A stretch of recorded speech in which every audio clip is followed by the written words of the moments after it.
Student, physics की online classes में आपका स्वागत है। और हमने पिछले लेक्चर में बात की थी प्रकाश के बारे में, प्रकाश की द्वैत प्रकृति के बारे में बात की थी कि प्रकाश की द्वैत प्रकृति क्या होती है। हमने आपको चैप्टर स्टार्ट किया था हमने चैप्टर था आपका 13 चैप्टर था, 13वें नंबर का चैप्टर था और चैप्टर का नाम था प्रकाश विद्युत प्रभाव, प्रकाश विद्युत प्रभाव एवं द्रव्य तरंगें। ये चैप्टर था आपका 13वें नंबर का चैप्टर है और इसका वेटेज है, अंक भार है इसका 4 नंबर का चैप्टर है। प्रकाश का चैप्टर का नाम है प्रकाश विद्युत प्रभाव एवं द्रव्य तरंगें, इंग्लिश में कहें तो फोटो इलेक्ट्रिक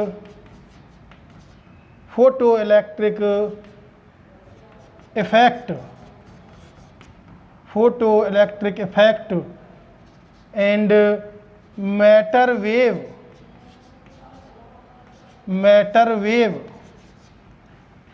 ये आपका चैप्टर है। ये मैंने कुछ इसके बारे में बताया था, पहले भी बता चुका हूँ मैं थोड़ा बहुत इसके बारे में कि प्रकाश की द्वैत प्रकृति के बारे में मैंने बताया था कि प्रकाश है, यहाँ से हम आप स्टार्ट कर रहे हैं। तो आपको जो नहीं समझ में आए वो पूछ लेना है कमेंट करके अगले दिन।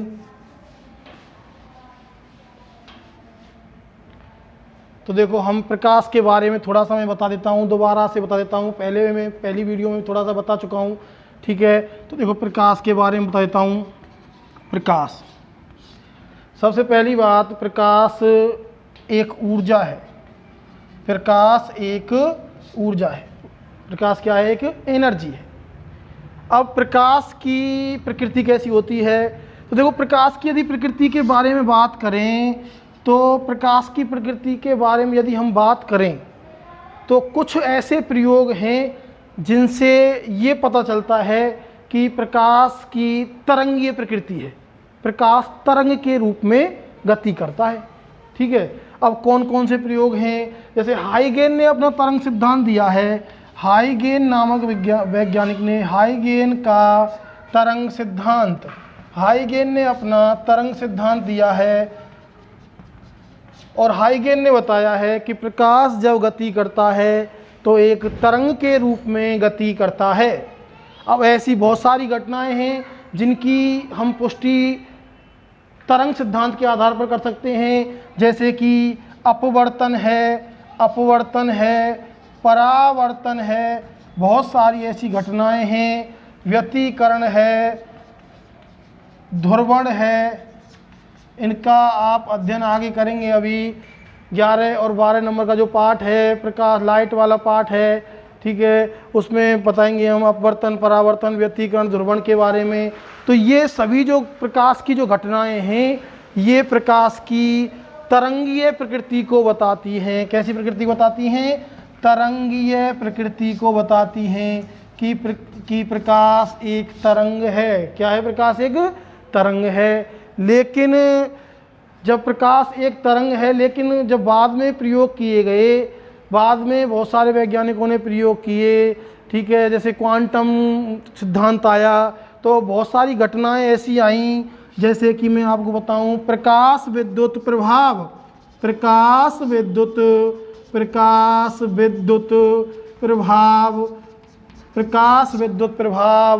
ठीक है, और क्रॉम्पटन प्रभाव,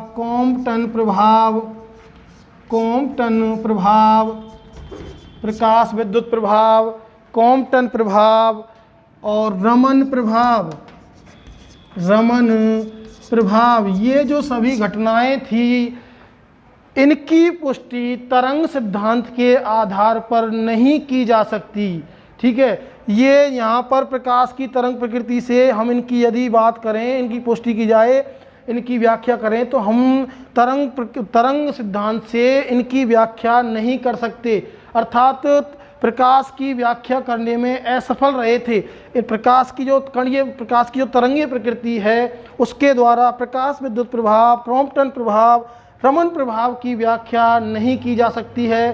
ठीक है, तो यहाँ इन जो घटनाएं हैं, ये जो घटनाएं हैं प्रकाश विद्युत प्रभाव, इनकी हम व्याख्या क्वांटम सिद्धांत पर करते हैं। और क्वांटम सिद्धांत प्रकाश की कणीय प्रकृति होती है, प्रकाश की कणीय प्रकृति होती है। ये माना जाता है कि प्रकाश है वो एक कण के रूप में गति करता है। ठीक है, प्रकाश जो चलता है तो बंडल्स के रूप में गति करता है।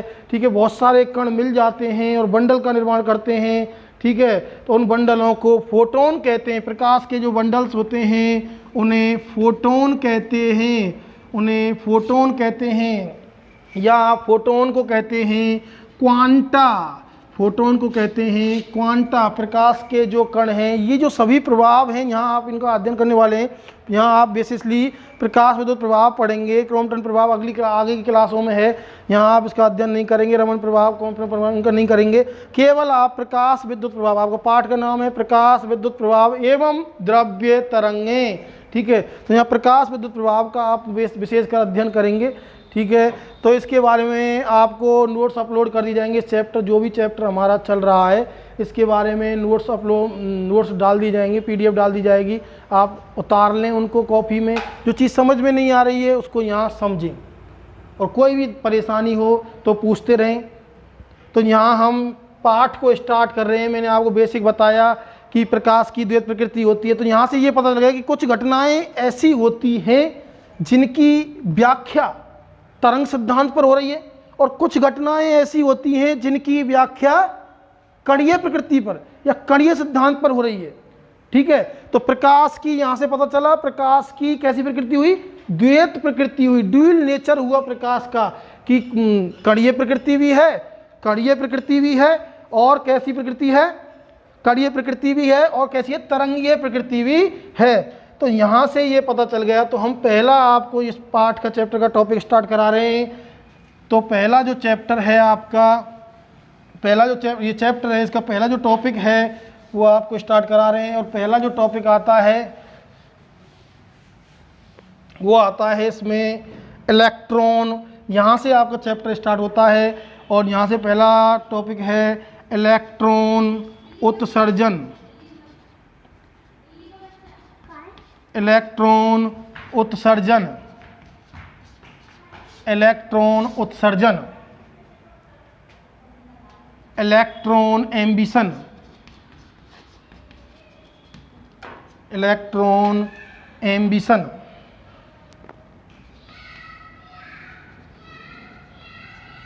एम्बिशन, इलेक्ट्रॉन एम्बिशन, इलेक्ट्रॉन उत्सर्जन। तो हम इलेक्ट्रॉन उत्सर्जन की बात करेंगे। आपको पता है कि कोई भी पदार्थ है वो उसका छोटे से छोटा जो कण होता है वो परमाणु है। ठीक है, परमाणु की यदि बात करें तो बेटा, परमाणु की यदि बात करें तो परमाणु में नाविक है, नाविक में क्या है, न्यूट्रॉन प्रोटॉन है, और नाविक के चारों ओर बहुत सारी कक्षाएं होती हैं जिनमें इलेक्ट्रॉन क्या लगाते हैं, चक्कर लगाते हैं। ये इलेक्ट्रॉन चक्कर लगा रहे हैं। तो जो कक्षा नाविक के पास होती है, अच्छा आप जानते हैं इलेक्ट्रॉन पे आवेश जानते हैं, इलेक्ट्रॉन पे आवेश होता है, इलेक्ट्रॉन पर आवेश होता है, इलेक्ट्रॉन पर आवेश होता है माइनस में 1.6 इंटू 10 की पावर कितना होता है, माइनस में 19 कूलम। प्रोटॉन है, प्रोटॉन पे आवेश आप जानते हैं, प्रोटॉन पर आवेश होता है पॉजिटिव 1.6 गुणा 10 की घात माइनस में 19 कूलम। ये पॉजिटिव प्रकृति होती है इसकी, ये नेगेटिव होती है। ठीक है, तो यहाँ आपको न्यूट्रॉन पे आप जानते हो, न्यूट्रॉन पे आवेश रहित है, आवेश रहित है, आवेश है नहीं। तीनों कणों के बारे में जानते हैं। जो भी कक्षा पास है नाविक के, तो उस पे नाविक के द्वारा लगने वाला नाविकीय आकर्षण बल है वो सर्वाधिक होता है।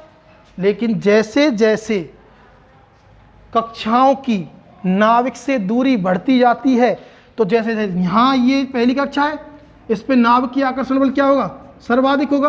फिर नाविकीय आकर्षण बल का मान धीरे धीरे दूरी के साथ साथ क्या होता जाएगा, घटता जाएगा। तो जो बाह्यतम कक्षा होती है उसमें जो इलेक्ट्रॉन है, जो बाह्यतम कक्षा है उसमें जो इलेक्ट्रॉन है उस पे नाविक के द्वारा लगने वाला नाभिकीय आकर्षण बल न्यूनतम होता है। तो कहने का मतलब ये है कि ये नाविक से ढीले बंधे हुए होते हैं। अगर ये क्रिस्टल की ही ऊर्जा पाकर और ये एटम को छोड़ देंगे, परमाणु छोड़ देंगे और क्रिस्टल में आ जाएंगे, स्वतंत्र गति कर सकते हैं। ये इलेक्ट्रॉन कैसी गति कर सकते हैं? स्वतंत्र गति कर सकते हैं। तो कोई भी चालक है, चालक में मुक्त इलेक्ट्रॉन्स होते हैं। चालक में क्या होते हैं? मुक्त इलेक्ट्रॉन्स होते हैं। कोई भी धातु है, धातु आपको पता है चालक होती है, ठीक है। तो मैंने बात की, देखो ये मैंने एक धातु ली, तो मैं इलेक्ट्रॉन उत्सर्जन के बारे में बता रहा हूँ। तो मैंने एक धातु ली, ये आपके पास कोई भी धातु हुई, ये आपके पास कोई धातु हुई, तो धातु मैंने बताई चालक है। तो चालक में क्या होंगे? इलेक्ट्रॉन होंगे। तो मुक्त इलेक्ट्रॉन, कैसे इलेक्ट्रॉन होंगे? मुक्त इलेक्ट्रॉन। ये जो बाह्यतम कोश के इलेक्ट्रॉन हैं ये मुक्त इलेक्ट्रॉन कहलाते हैं, क्योंकि इन पे नाभिकीय आकर्षण बल बहुत कम होता है, न्यूनतम होता है। तो मान लिया इसमें बहुत सारे क्या हैं? इलेक्ट्रॉन हैं, ठीक है। स्वतंत्र गति करते हैं। कैसी गति करते हैं? स्वतंत्र गति करते हैं, ठीक है। अब हमको यदि वैसे स्वयं ये गति कर सकते हैं, इसमें धातु में गति करते हैं, स्वतंत्र गति करते हैं, लेकिन धातु से बाहर नहीं आ सकते। इनके पास इतनी ऊर्जा नहीं होती है कि ये धातु से बाहर आ जाएं, ठीक है। यदि ये आ जाएंगे तो जैसे ही इलेक्ट्रॉन बाहर निकलेगा, ठीक है, इलेक्ट्रॉन बाहर निकला स्वतः ही, तो धातु क्या हो जाएगी? धनावेशित हो जाएगी। कैसी हो जाएगी? धनावेशित हो जाएगी। क्योंकि आपको पता है यदि कोई परमाणु है इलेक्ट्रॉन का त्याग करता है, ठीक है, तो उस पर क्या आता है? धनावेश आता है। क्या आता है? धनावेश आता है। तो ये इलेक्ट्रॉन पे नेगेटिव चार्ज है और इस पे पॉजिटिव चार्ज, धातु पॉजिटिव हो जाएगी, तो तुरंत ये वापस इस इलेक्ट्रॉन को खींच लेगी अंदर। इसलिए इलेक्ट्रॉन धातु से बाहर आता ही नहीं है। लेकिन यदि हम पर्याप्त ऊर्जा किसी बाह्य स्रोत से धातु को दे दें, बाहर से हम एनर्जी दे दें, बाहर से थोड़ी सी ऊर्जा दे दें, इतनी ऊर्जा दे दें कि ये इलेक्ट्रॉन धातु की सतह से बाहर आ जाए, ठीक है, इलेक्ट्रॉन धातु की सतह से कहाँ जाए? बाहर आ जाए, तो इस प्रक्रिया को कहते हैं इलेक्ट्रॉन उत्सर्जन। किसी भी धातु में मुक्त इलेक्ट्रॉन्स होते हैं, ठीक है, कोई भी चालक है, मुक्त इलेक्ट्रॉन्स होते हैं और ये इलेक्ट्रॉन्स स्वतंत्र गति करते हैं, रैंडम मोशन करते हैं, ठीक है। ये इनके पास इतनी ऊर्जा नहीं होती है कि ये स्वतः ही कहाँ जाएं? बाहर आ जाएं। यदि इनको बाहर से ऊर्जा दे दी जाए, एक निश्चित परिमाण की पर्याप्त ऊर्जा दे दी जाए, तो ये धातु को छोड़ देंगे और धातु से कहाँ जाएंगे? बाहर आ जाएंगे। ये जो प्रक्रिया है धातु से इलेक्ट्रॉन का बाहर निकलना, इलेक्ट्रॉन उत्सर्जन कहलाता है। आप लिख सकते हैं किसी भी धातु में मुक्त इलेक्ट्रॉन्स होते हैं जो धातु की सतह से बाहर नहीं आ सकते, लेकिन यदि धातु को पर्याप्त ऊर्जा दे दी जाए तो इलेक्ट्रॉन ऊर्जा पाकर धातु की सतह से बाहर आ जाते हैं। इस प्रक्रिया को क्या कहते हैं? इलेक्ट्रॉन उत्सर्जन कहते हैं। अब कोई भी, यदि मैं पहले ही बता चुका हूँ, एक दिन मैंने क्लास ली थी, पिछला लेक्चर है उसको देखा, मैंने हल्की सी क्लास ली थी थोड़ी देर, तो उसमें बताया था यहाँ से आपको पार्ट ये स्टार्ट ही हो रहा है। इलेक्ट्रॉन उत्सर्जन आपका पहला टॉपिक है इसमें, ठीक है। तो इसमें से एक न्यूमेरिकल आता है, आप पिछले पेपर उठा के देखो, इसमें से एक न्यूमेरिकल 100% आएगा और बहुत ही सरल क्वेश्चन आता है। पिछली बार देखो, उससे पहले देखो, बहुत सिंपल क्वेश्चन आता है। तो इसमें से एक तो न्यूमेरिकल आएगा, फिक्स है ये, बाकी का थ्योरेटिकल का जाता है इसमें से, ठीक है। 1 नंबर का आए न्यूमेरिकल या 2 नंबर का आए। अब यदि बात करें हम इलेक्ट्रॉन उत्सर्जन की विधियों की, कि इलेक्ट्रॉन को हम कैसे, किस प्रकार निकाल सकते हैं धातु से, तो इलेक्ट्रॉन उत्सर्जन की जो विधि है, 4 प्रकार से इलेक्ट्रॉन को बाहर निकाला जा सकता है। पहली जो विधि है इलेक्ट्रॉन उत्सर्जन की, वो है आपकी तापायनिक। मैं पहले ही बता चुका हूँ, आज दोबारा बता रहा हूँ। तापायनिक मैंने स्टार्ट किया है पार्ट, यहाँ से ध्यान से देखें, आराम से वीडियो पॉज करके आराम से लिख लें उसको। पहला जो है तापायनिक उत्सर्जन, पहली जो विधि है वो है तापायनिक उत्सर्जन, ठीक है, तापायनिक उत्सर्जन। दूसरी जो विधि होती है इलेक्ट्रॉन को बाहर निकालने की, वो होती है आपकी प्रकाश विद्युत उत्सर्जन। प्रकाश विद्युत उत्सर्जन, प्रकाश विद्युत उत्सर्जन। तीसरी जो विधि होती है वो होती है क्षेत्र उत्सर्जन। क्षेत्र उत्सर्जन। और चौथी जो विधि होती है वो होती है द्वितीयक उत्सर्जन। द्वितीयक उत्सर्जन। बेटा एक बात बताऊँ आपको वीडियो निकाल के नहीं देखनी, आगे कर के नहीं देखनी। अब आगे कर देखें, आपको बड़ी आराम से बैठ के पर डे वीडियो देखनी है, जिससे कि कहीं डिस्टर्ब नहीं हो, क्योंकि ये आपको दोबारा नहीं कराया जाएगा, सिलेबस पूरा ही नहीं होगा ऐसे। तो 4 प्रकार से हम इलेक्ट्रॉन को बाहर निकाल सकते हैं धातु से। पहली होती तापायनिक उत्सर्जन, दूसरी होती प्रकाश विद्युत उत्सर्जन, तीसरी होती क्षेत्र उत्सर्जन, और चौथी होती है द्वितीयक उत्सर्जन, सेकेंडरी एमिशन। ठीक है, फील्ड एमिशन, और ये फोटो इलेक्ट्रिक एमिशन और थर्मल एमिशन। तो हम यहाँ एक एक की बात करेंगे। ठीक है, तो एक एक की बात, अगर आपको परिभाषा लिखनी है तो मैं लिखाता जाऊँगा।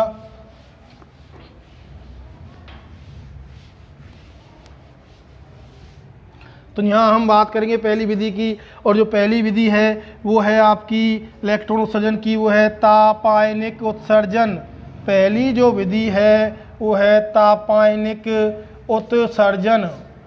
तापायनिक उत्सर्जन। तापायनिक उत्सर्जन के बारे में देखेंगे कि तापायनिक उत्सर्जन क्या होता है। देखो कि कोई भी धातु है, तो आपने ये धातु, मैंने आपको पहले बताया कि धातु है, धातु में मुक्त इलेक्ट्रॉन्स होंगे ही होंगे। चालक होती हैं धातु, और चालकों में मुक्त इलेक्ट्रॉन्स होते हैं। अब यदि किसी धातु को गर्म किया जाए तो धातु के जो मुक्त इलेक्ट्रॉन्स हैं, यदि धातु को ताप दे दिया जाए, क्या दे दिया जाए, ताप दे दिया जाए, तो धातु के जो इलेक्ट्रॉन हैं, मुक्त इलेक्ट्रॉन हैं, वो बाहर निकल जाते हैं, धातु से बाहर आ जाते हैं। इसे कहते हैं तापायनिक उत्सर्जन। किसी भी धातु को गर्म करने पर इलेक्ट्रॉन का उत्सर्जन होता है। किसी भी धातु को आप परिभाषा लिख सकते हैं, किसी भी धातु को गर्म करने पर इलेक्ट्रॉन का उत्सर्जन होता है, जिसे तापायनिक उत्सर्जन कहते हैं।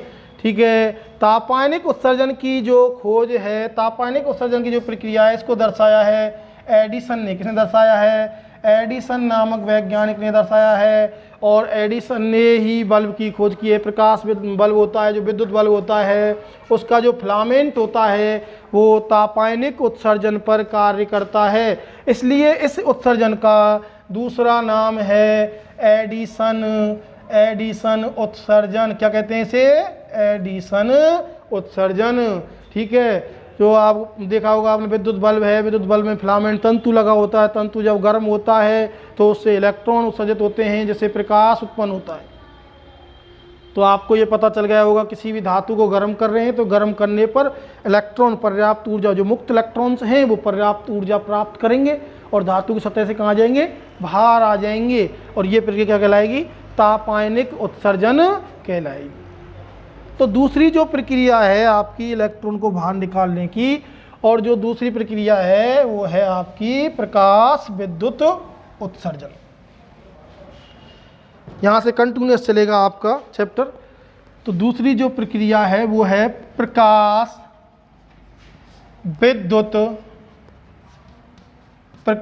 विद्युत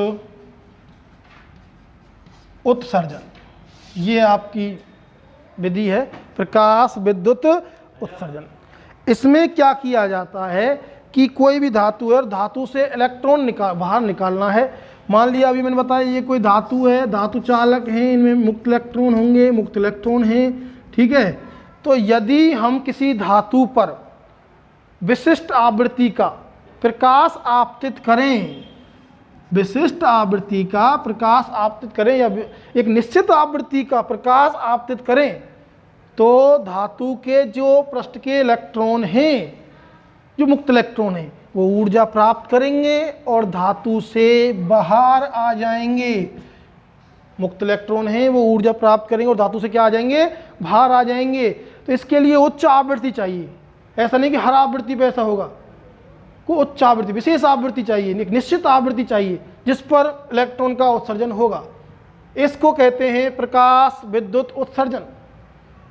और प्रकाश विद्युत सेल है, इसका एग्जाम्पल है प्रकाश विद्युत सेल, प्रकाश विद्युत सेल, प्रकाश विद्युत सेल, प्रकाश विद्युत सेल किसका एग्जाम्पल है, किसका एग्जाम्पल है, प्रकाश विद्युत उत्सर्जन का। प्रकाश विद्युत सेल में ऐसा ही होता है, एक निश्चित आवृत्ति का, ठीक है, एक निश्चित आवृत्ति का प्रकाश आपतित किया जाता है धातु की सतह पर, जिससे इलेक्ट्रॉन उत्सर्जित होते हैं और प्रकाश उत्पन्न होता है। इसे कहते हैं प्रकाश विद्युत उत्सर्जन। परिभाषा देखो क्या लिखेंगे, जब किसी धातु के पृष्ठ पर निश्चित आवृत्ति का प्रकाश आपतित किया जाता है तो धातु की सतह से इलेक्ट्रॉन बाहर निकलने लगते हैं। इस प्रक्रिया को कहते हैं प्रकाश विद्युत उत्सर्जन, जैसे प्रकाश विद्युत सेल। तो तीसरी देखो, तीसरी के बारे में बात करेंगे।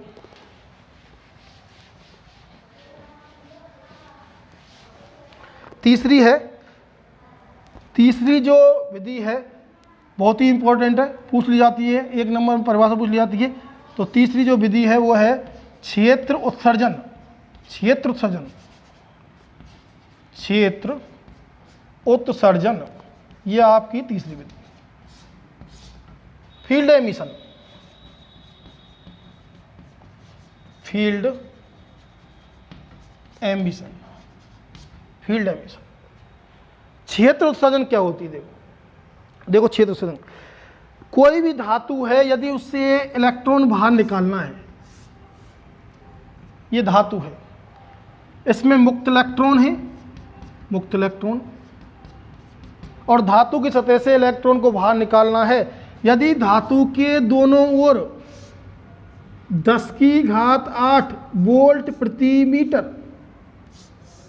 का विद्युत क्षेत्र आरोपित कर दिया जाए, यदि धातु के सिरों पर 10⁸ वोल्ट प्रति मीटर का विद्युत क्षेत्र आरोपित कर दिया जाए तो धातु की सतह से इलेक्ट्रॉन बाहर निकलने लगते हैं। इस प्रक्रिया को कहते हैं क्षेत्र उत्सर्जन। लगभग इतना विद्युत क्षेत्र होना ही चाहिए तभी इलेक्ट्रॉन बाहर निकलेंगे। इससे कम विद्युत क्षेत्र पर इलेक्ट्रॉनों का उत्सर्जन नहीं होगा। तो यदि धातु के सिरों पर 10⁸ वोल्ट प्रति मीटर का विद्युत क्षेत्र आरोपित कर दिया जाए तो धातु की सतह से इलेक्ट्रॉन बाहर निकलने लगते हैं। इसे कहते हैं क्षेत्र उत्सर्जन। और इसका जो एग्जाम्पल होता है वो होता है भैया स्पार्क प्लग। क्या होता है? Spark plug. गाड़ियों में लगा होता है, ठीक है, व्हीकल है, व्हीकलों में क्या लगा होता है? स्पार्क प्लग लगा होता है। तो जो स्पार्क प्लग है वो किसका एग्जाम्पल है? क्षेत्र उत्सर्जन का, फील्ड एमिशन का एग्जाम्पल है। ठीक है, आप इतना विद्युत क्षेत्र आरोपित करेंगे, इलेक्ट्रॉन बाहर निकलने लग जाएंगे। ठीक है, विद्युत क्षेत्र के बारे में आप सब जानते हैं, नहीं जानते बता देता हूँ कि कोई भी आवेश है, आवेश अपने चारों ओर एक क्षेत्र उत्पन्न करता है। ये कोई आवेश है, आवेश के बारे में पीछे पढ़ाएंगे हम, आवेश का पार्ट स्टार्ट करेंगे, पहला पार्ट स्टार्ट करेंगे जब बताएंगे। लेकिन यहाँ विद्युत क्षेत्र के बारे में बता देता हूँ थोड़ा सा कि कोई भी आवेश है, आवेश अपने चारों ओर जो क्षेत्र उत्पन्न करता है उसे विद्युत क्षेत्र कहते हैं। यदि इस क्षेत्र में किसी दूसरे आवेश को लाया जाए, ठीक है, तो या तो वो आकर्षण का अनुभव करेगा या प्रतिकर्षण बल का अनुभव करेगा। समझ में आई नहीं आई बात? ठीक है, तो यदि इतना विद्युत क्षेत्र का मात्रक होता है भैया वोल्ट प्रति मीटर, बहुत सारे मात्रक होते हैं, ठीक है, न्यूटन बटे में कूलाम भी होता है, वोल्ट प्रति मीटर भी होता है। तो यदि इतना विद्युत क्षेत्र आरोपित किया जाए तो धातु की सतह से इलेक्ट्रॉन कहाँ जाएंगे? बाहर आ जाएंगे। तो ये आपकी विधि है क्षेत्र उत्सर्जन। अगली जो विधि है इसकी क्षेत्र उत्सर्जन की वो है आपकी द्वितीयक उत्सर्जन। चौथे नंबर की जो विधि है वो है द्वितीयक उत्सर्जन, सेकेंडरी एमिशन। इसमें देखो क्या होता है कि ये धातु है कोई, और धातु में क्या होंगे? मुक्त इलेक्ट्रॉन होंगे। धातु में है मुक्त इलेक्ट्रॉन, ठीक है, धातु में मुक्त इलेक्ट्रॉन है। इस धातु से इलेक्ट्रॉन को बाहर निकालना है। यदि किसी धातु की सतह पर हम इस धातु की सतह पर उच्च उच्च ऊर्जावान, ठीक है, उच्च ऊर्जावान इलेक्ट्रॉनों को डालें। यदि किसी धातु की सतह पर उच्च ऊर्जावान इलेक्ट्रॉनों को आपतित किया जाता है तो धातु की सतह से इलेक्ट्रॉन बाहर निकलने लगते हैं। इसमें क्या होता है कि जब उच्च ऊर्जावान आप इलेक्ट्रॉन डालेंगे धातु की सतह पर तो ये उच्च ऊर्जावान इलेक्ट्रॉन जब इनसे टकराएंगे, ठीक है, तो ये कुछ ऊर्जा अपनी इनके जो अंदर के जो इलेक्ट्रॉन हैं जो स्वतंत्र विचरण कर रहे हैं, स्वतंत्र गति कर रहे हैं, उनको दे देंगे, जिससे ये इलेक्ट्रॉन कहाँ जाएंगे, बाहर आ जाएंगे। समझ में नहीं बात, ठीक है। जब उच्च ऊर्जावान इलेक्ट्रॉन धातु के पृष्ठ से टकराते हैं तो अपनी कुछ ऊर्जा किसको दे देते हैं, धातु के मुक्त इलेक्ट्रॉन्स को दे देते हैं, जिससे वे इलेक्ट्रॉन ऊर्जा प्राप्त करके कहाँ जाते हैं, बाहर आ जाते हैं। जो इलेक्ट्रॉन हम आपतित कर रहे हैं उन्हें कहते हैं प्राथमिक इलेक्ट्रॉन। क्या कहते हैं उन्हें, प्राथमिक इलेक्ट्रॉन कहते हैं। जो इलेक्ट्रॉन आप आपतित कर रहे हैं उन्हें कहते हैं प्राथमिक इलेक्ट्रॉन। उच्च ऊर्जावान इलेक्ट्रॉन है ये प्राथमिक इलेक्ट्रॉन, ठीक है। और जो इलेक्ट्रॉन निकल रहे हैं उन्हें कहते हैं द्वितीयक इलेक्ट्रॉन। क्या कहते हैं उन्हें, द्वितीयक इलेक्ट्रॉन। समझ में आई नहीं ये बात, ठीक है। तो देखो क्या होता है, जब किसी धातु के पृष्ठ पर उच्च ऊर्जावान इलेक्ट्रॉन आपतित किए जाते हैं तो ये इलेक्ट्रॉन अपनी कुछ ऊर्जा धातु के मुक्त इलेक्ट्रॉनों को दे देते हैं, जिससे मुक्त इलेक्ट्रॉन बाहर निकल जाते हैं। जो आपतित कर रहे हैं इलेक्ट्रॉन वो हुए प्राथमिक इलेक्ट्रॉन, जो बाहर निकल रहे हैं वो कौन से इलेक्ट्रॉन हुए, द्वितीयक इलेक्ट्रॉन। और इसको कहते हैं द्वितीयक उत्सर्जन, सेकेंडरी एमिशन कहते हैं। समझ में आई नहीं बात, सबके समझ में आ गई होगी, ठीक है। किसी भी धातु पर उच्च ऊर्जावान इलेक्ट्रॉन आपतित किए जाएं तो धातु की सतह से इलेक्ट्रॉन उत्सर्जित होने लगते हैं, इसे कहते हैं द्वितीयक उत्सर्जन। अब बात करेंगे, यहाँ बहुत ही इम्पोर्टेंट टॉपिक है और वो टॉपिक है आपका कार्यफलन। कार्यफलन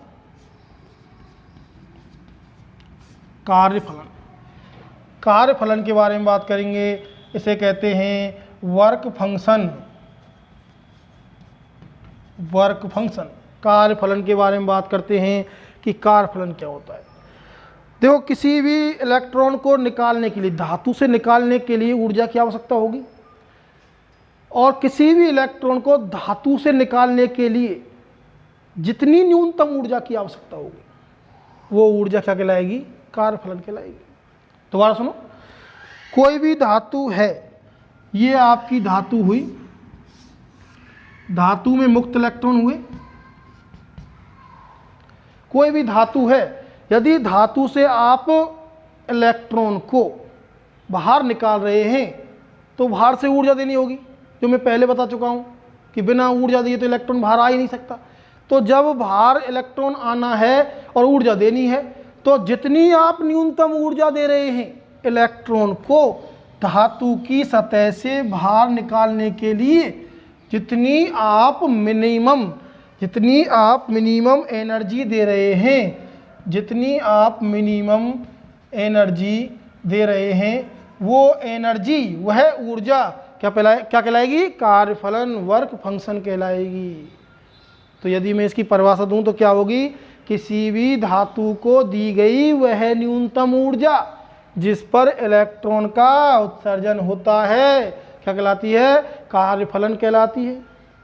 अब कार्यफलन के बारे में बात करें, भाई अलग अलग मान है कार्यफलन, प्रत्येक धातु के लिए अलग अलग है। ऐसा नहीं सबके लिए, सब धातुओं के लिए एक ही कार्यफलन हो, एक ही ऊर्जा हो। कुछ धातुएं ऐसी होती हैं जो आसानी से इलेक्ट्रॉन त्याग देती हैं, कुछ धातुएं ऐसी होती हैं कुछ समय लगाती हैं, उनको अधिक ऊर्जा चाहिए, ठीक है। तो बहुत सारी धातुएं, कहने का मतलब ये है कि कार्यफलन की यदि निर्भरता की बात करें तो कार्यफलन किस पर निर्भर करता है, कार्यफलन की यदि निर्भरता की बात करें तो कार्यफलन की जो पहली बात, कार्यफलन निर्भर करता है धातु की प्रकृति पर। किस पर निर्भर करता है, धातु की प्रकृति पर। दूसरी बात, धातु के ताप पर, धातु के ताप पर कार्यफलन है। प्रत्येक धातु के लिए कार्यफलन का मान अलग अलग होता है, क्योंकि एक ऊर्जा है। कुछ धातु ऐसी होती हैं जो जल्दी इलेक्ट्रॉन को त्याग देती हैं, कुछ धातु ऐसी होती हैं जो समय लेती हैं इलेक्ट्रॉन को त्यागने में। अच्छा, कार्यफलन है, कार्यफलन को हम डिनोट करते हैं किससे? फाई नॉट से। किससे करते हैं? फाई नॉट या फिर डब्ल्यू नॉट से। किससे करते हैं? डब्ल्यू नॉट से। फाई नॉट कह सकते हैं या फिर डब्ल्यू नॉट। तो जो कार्यफलन क्या हुआ? किसी भी धातु को दी गई न्यूनतम ऊर्जा जिससे इलेक्ट्रॉन कहाँ जाए? बाहर आ जाए, क्या कहलाएगा? कार्यफलन कहलाएगा। ये जो कार्यफलन है ये इलेक्ट्रॉन के लिए न्यूनतम ऊर्जा नहीं है, पर धातु के लिए न्यूनतम ऊर्जा है। प्रत्येक धातु के लिए कार्यफलन का मान अलग अलग होता है। अच्छा, कुछ धातु ऐसी होती हैं जो आसानी से इलेक्ट्रॉन त्याग देती हैं, जिन्हें प्रकाश सुग्राही धातु कहते हैं। कौन कौन सी? जैसे कि बात करें हम प्रकाश सुग्राही धातुओं की बात करें हम, तो देखो कार्यफलन। अच्छा, कार्यफलन के बारे में थोड़ा सा और बता देते हैं। कार्यफलन निर्भर करता है किस पे? पदार्थ के ताप पर। पदार्थ के ताप पर, ठीक है। और किस पे निर्भर करता है? पदार्थ की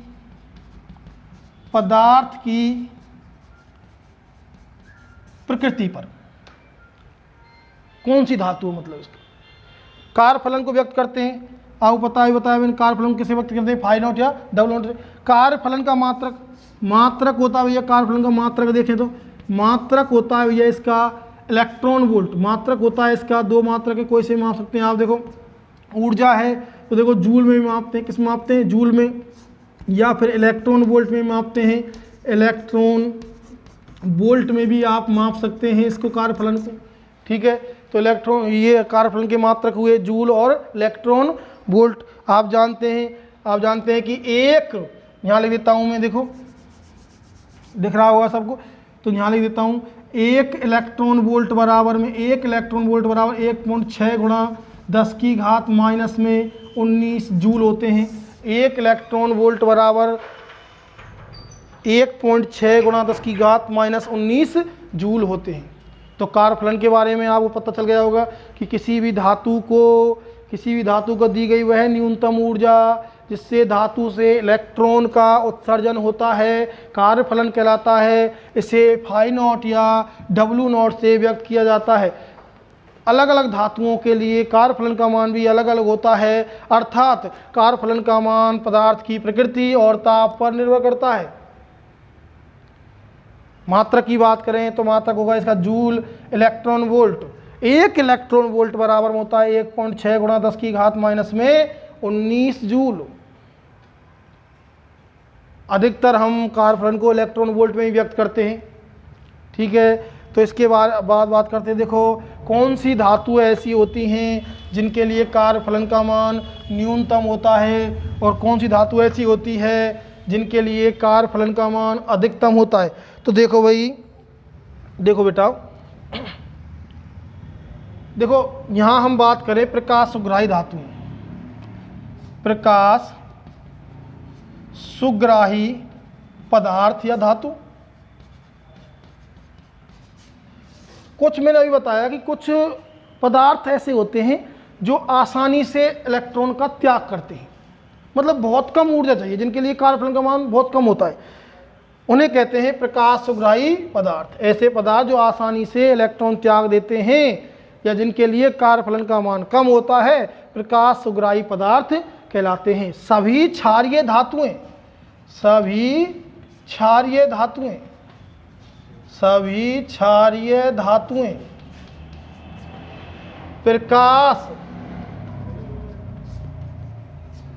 प्रकाश सुग्राही होती हैं। सभी क्षारीय धातुएं प्रकाश सुग्राही होती हैं। यदि बात करें अब इनमें हम कि कौन कौन सी धातुएं हैं, क्षारीय धातुएं कौन कौन सी हैं, देखो कौन कौन सी क्षारीय धातुएं हैं। सीजियम है, ठीक है, पोटेशियम है, सोडियम है। ये सभी धातुएं कैसी होती हैं? क्षारीय धातुएं होती हैं, ठीक है। और इनके लिए कार्यफलन का मान क्या होता है? बहुत कम होता है। सबसे कम कार्यफलन का मान होता है, जो न्यूनतम कार्यफलन का मान होता है वो होता है सीजियम के लिए। किसके लिए होता है? प्रतीक का CS, ठीक है, सीजियम के लिए, सीजियम के लिए कार्यफलन होता है न्यूनतम, न्यूनतम होता है किसके लिए? सीजियम के लिए। कितना होता है? 2.14 इलेक्ट्रॉन वोल्ट। न्यूनतम जो कार्यफलन होता है वो सीजियम के लिए होता है 2.14 इलेक्ट्रॉन वोल्ट। लेकिन कुछ धातु ऐसी होती है जिनके लिए कार्यफलन का मान अधिक होता है, जैसे मैग्नीशियम है, ठीक है। अच्छा, प्लेटिनम है सर्वाधिक जो होता है, सर्वाधिक, यदि सर्वाधिक बात करें तो सर्वाधिक जो कार्यफलन होता है वो होता है प्लेटिनम के लिए। किसके लिए होता है? प्लेटिनम के लिए। कितना होता है? 5.65 इलेक्ट्रॉन वोल्ट। ज़्यादातर ये पूछता है कि न्यूनतम कार्यफलन किसका होता है? सीजियम का। कितना होता है? 2.14 इलेक्ट्रॉन वोल्ट। अधिकतम कार्यफलन किसका होता है? सर्वाधिक किसका होता है? अधिकतम प्लेटिनम का होता है। कितना होता है? 5.65 इलेक्ट्रॉन वोल्ट। समझ में आई नहीं है? सबको समझ में आ गई होगी, ठीक है। तो हम आगे चलते हैं। इसके बाद कार्यफलन के बारे में आपको सभी को समझ में आ चुका हो। कार्यफलन क्या है? एक ऊर्जा है। किसके लिए काम आई है? इलेक्ट्रॉन को बाहर निकालने के लिए काम आई, ठीक है। अब यहाँ से अपना एक टॉपिक आता है प्रकाश विद्युत प्रभाव। कि प्रकाश विद्युत प्रभाव क्या होता है? Photo electric effect. अब यहाँ से बहुत ही इंपॉर्टेंट टॉपिक है, पूरी कहानी चलने वाली इस पे। प्रकाश विद्युत प्रभाव, प्रकाश विद्युत प्रभाव, photo electric effect, photo electric effect. गुरुजी कलरफुल चौक देना। फोटो इलेक्ट्रिक इफेक्ट, इसके बारे में हम यहाँ बात करेंगे कि प्रकाश विद्युत प्रभाव क्या होता है, ठीक है। तो देखो,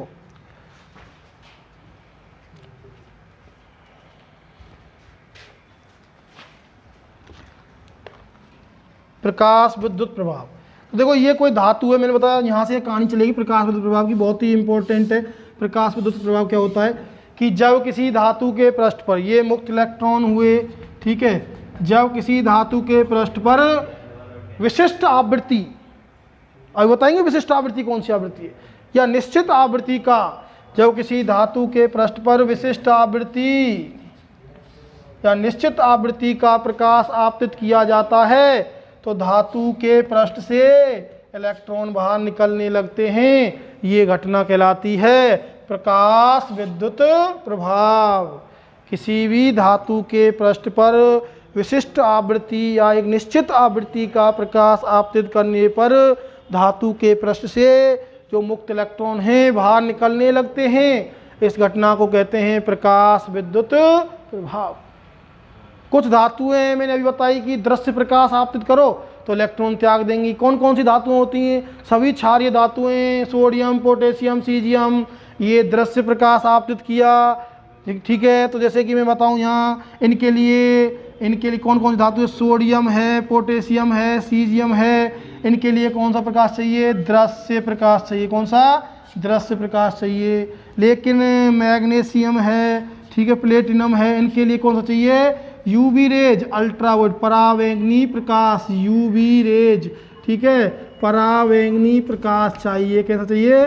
परावैंगनी प्रकाश, अल्ट्रावायलेट लाइट, ठीक है। इनके लिए इनके उच्च आवृत्ति का प्रकाश चाहिए। उच्च आवृत्ति का प्रकाश होता है परावैंगनी प्रकाश होता है, अल्ट्रावायलेट रेज। समझ में नहीं बात? तो किसी भी धातु पर एक निश्चित आवृत्ति का प्रकाश आपतित करने पर या विशिष्ट आवृत्ति का प्रकाश आपतित करने पर धातु के पृष्ठ से इलेक्ट्रॉन का उत्सर्जन होने लगता है। इस घटना को क्या कहते हैं? प्रकाश विद्युत प्रभाव कहते हैं। अब यहाँ से दो परिभाषाएं आती हैं, बहुत ज़्यादा इम्पोर्टेंट हैं, ठीक है। पहले आपको मैं बताऊंगा देहली आवृत्ति के बारे में बताऊंगा। देहली आवृत्ति,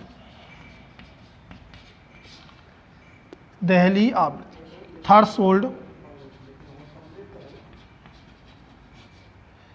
थ्रेशोल्ड फ्रीक्वेंसी,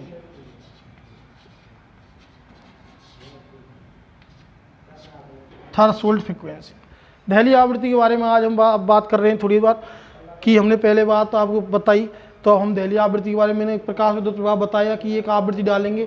तो दहली आवृत्ति क्या होगी? देखो दहली आवृत्ति के बारे में यदि बात करें कि आप पृष्ठ है, धातु का पृष्ठ है, ये धातु है, इलेक्ट्रॉन है, आपने 3 आवृत्ति ली। एक तो ली आपने 5 हर्ट्ज, एक ली आपने 7 हर्ट्ज और एक ली आपने 8 हर्ट्ज। ठीक है, 8 हर्ट्ज। ठीक है, तो अब यहाँ देखेंगे कि जो आवृत्ति आपने ली है, एक है 5 हर्ट्ज और एक है 7 हर्ट्ज और एक है 8 हर्ट्ज। तो आपने क्या किया, 5 हर्ट्ज आवृत्ति का प्रकाश आपतित किया धातु की सतह पर, 5 हर्ट्ज आवृत्ति का प्रकाश आपतित किया। तो आपने देखा कि जैसे ही 5 हर्ट्ज आवृत्ति का प्रकाश आपतित किया तो इलेक्ट्रॉन का उत्सर्जन नहीं हुआ। ठीक है, उसके बाद आपने 7 हर्ट्ज आवृत्ति का प्रकाश आपतित किया, फिर भी उत्सर्जन, इलेक्ट्रॉन का उत्सर्जन नहीं हुआ। जैसे ही आपने 8 हर्ट्ज आवृत्ति का प्रकाश आपतित किया और इलेक्ट्रॉन का उत्सर्जन क्या हो गया, इलेक्ट्रॉन बाहर निकल गया, इलेक्ट्रॉन का उत्सर्जन हो गया तो इलेक्ट्रॉन आ गया बाहर। तो ये जो आवृत्ति है 8 हर्ट्ज, ये आपकी कहलाएगी दहली आवृत्ति। कहने का मतलब वह न्यूनतम आवृत्ति, प्रकाश की वह न्यूनतम आवृत्ति जिस पर इलेक्ट्रॉन का उत्सर्जन होता है, वह न्यूनतम आवृत्ति दहली आवृत्ति कहलाती है। और दहली आवृत्ति को व्यक्त करते हैं न्यू नॉट से। कैसे करते हैं? न्यू नॉट से व्यक्त करते हैं। दोबारा सुनो, किसी भी धातु की सतह पर प्रकाश की आपतित वह न्यूनतम आवृत्ति, आपतित प्रकाश की वह न्यूनतम आवृत्ति जिस पर इलेक्ट्रॉन का उत्सर्जन होता है, क्या कहलाएगी? दहली आवृत्ति कहलाएगी। क्या कहलाएगी? दहली आवृत्ति। किससे व्यक्त करेंगे? थ्रेशोल्ड फ्रीक्वेंसी कहेंगे इसे। और क्या कहेंगे, किससे व्यक्त करेंगे? न्यू नॉट से व्यक्त करते हैं। किससे व्यक्त करते हैं? न्यू नॉट से व्यक्त करते हैं। समझ में आई नहीं बात? ठीक है, अब देखो आपने क्या किया,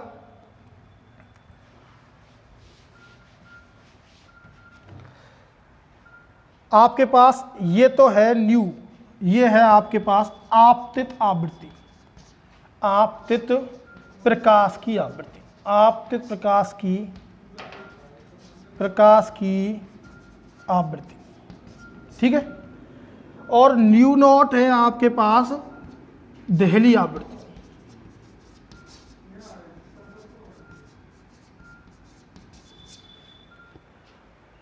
मैंने कही कि यदि आपतित प्रकाश की आवृत्ति दहली आवृत्ति से अधिक है, यदि आपतित प्रकाश की आवृत्ति दहली आवृत्ति से अधिक है तो इलेक्ट्रॉन का उत्सर्जन होगा। और यदि दहली आपतित आवृत्ति दहली आवृत्ति से कम है तो इलेक्ट्रॉन का उत्सर्जन नहीं होगा। तो कहने का मतलब ये है कि किसी भी धातु के पृष्ठ पर आपतित वह न्यूनतम आवृत्ति जिस पर इलेक्ट्रॉन का उत्सर्जन होता है दहली आवृत्ति कहलाती है। दहली आवृत्ति को किससे व्यक्त करते हैं? न्यू नॉट से व्यक्त करते हैं। मैंने 2 आवृत्ति ली यहाँ, न्यू आपतित प्रकाश की आवृत्ति, न्यू नॉट दहली आवृत्ति है उस पृष्ठ की। यदि आपतित प्रकाश की आवृत्ति दहली आवृत्ति से अधिक है तो इलेक्ट्रॉन का उत्सर्जन होगा, और यदि आपतित प्रकाश की आवृत्ति दहली आवृत्ति से कम है तो इलेक्ट्रॉन का उत्सर्जन नहीं होगा। सबके समझ में आ गई होगी? तो परिभाषा क्या होगी इसकी? किस प्रकाश की वह न्यूनतम आवृत्ति, आपतित किसी धातु के पृष्ठ पर आपतित प्रकाश की वह न्यूनतम आवृत्ति जिस पर इलेक्ट्रॉन का उत्सर्जन होता है, दहली आवृत्ति कहलाती है। यदि आपतित प्रकाश की आवृत्ति दहली आवृत्ति से कम है तो इलेक्ट्रॉन का उत्सर्जन नहीं होगा। अब बात करेंगे देखो दहली तरंगदैर्घ्य की। दहली तरंगदैर्घ्य,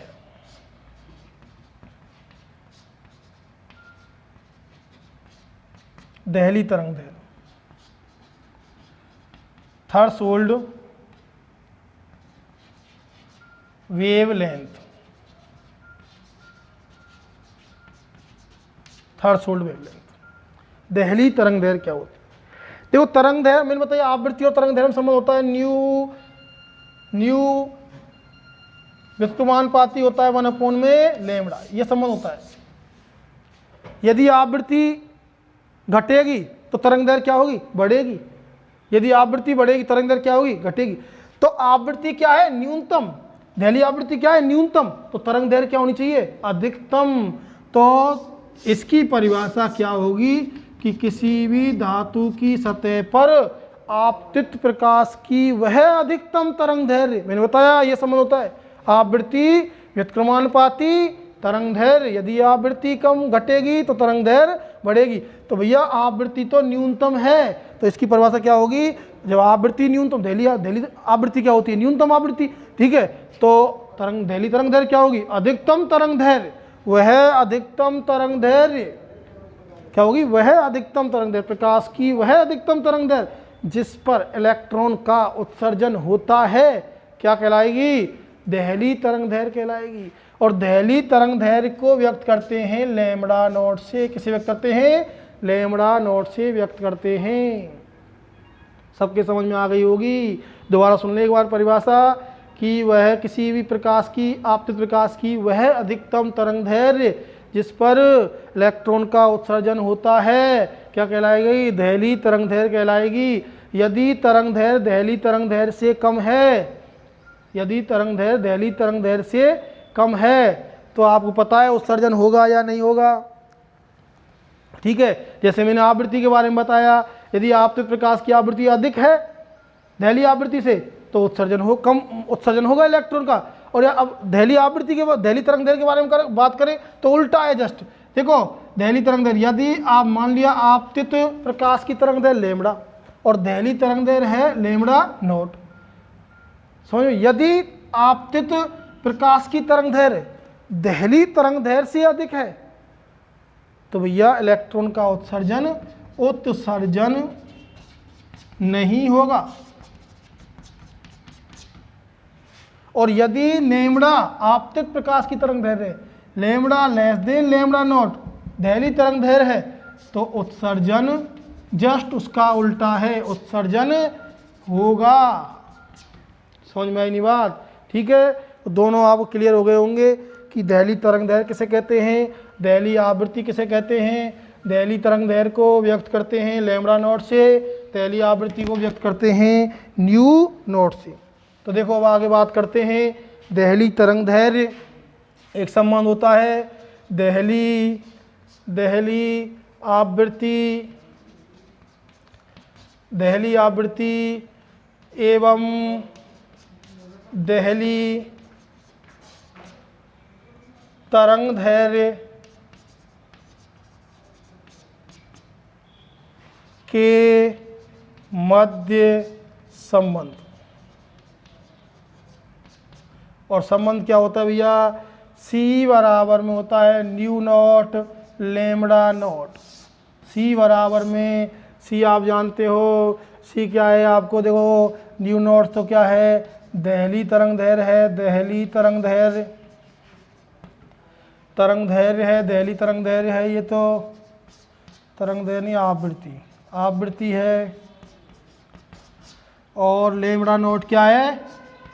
दहली तरंगदैर्घ्य, ठीक है। और C है आपका प्रकाश का वेग, प्रकाश का वेग। और प्रकाश का वेग होता है 3 × 10⁸ मीटर प्रति सेकंड लेंगे। समझ में आई बात। तो हमने बात की आपको दहली तरंग दैर्घ्य और दहली आवृत्ति में संबंध होता है सी बराबर में न्यू नॉट लैम्डा नॉट। ठीक है, सी न्यू नॉट क्या है, दहली आवृत्ति है, लैम्डा नॉट क्या है, दहली तरंग दैर्घ्य है, सी क्या है, प्रकाश का वेग 3 × 10⁸ मीटर प्रति सेकंड। यहाँ से आप दहली आवृत्ति का मान निकाल सकते हैं, दहली तरंग दैर्घ्य का मान निकाल सकते हैं। दहली आवृत्ति का मान आ जाएगा C/में लैम्डा नॉट, और लैम्डा नॉट दहली तरंग दैर्घ्य का मान आ जाएगा, कितना आ जाएगा, C/में न्यू नॉट। ये दहली आवृत्ति का मान है और ये दहली तरंग दैर्घ्य का मान है। इसके बारे में इसके क्वेश्चन कराए जाएंगे, न्यूमेरिकल क्वेश्चन कराए जाएंगे। आज मैंने इसका फॉर्मूला बताया है। इसके बाद आगे चलेगा पाठ। सबके यहाँ तक समझ में आ गया? कोई भी दिक्कत हो तो आप पूछें, अगली क्लास में बता दिया जाएगा। और जो भी नोट्स अपलोड किए जा रहे हैं उनको आप इनके बारे में जो भी बताया है उसको आप बता लें।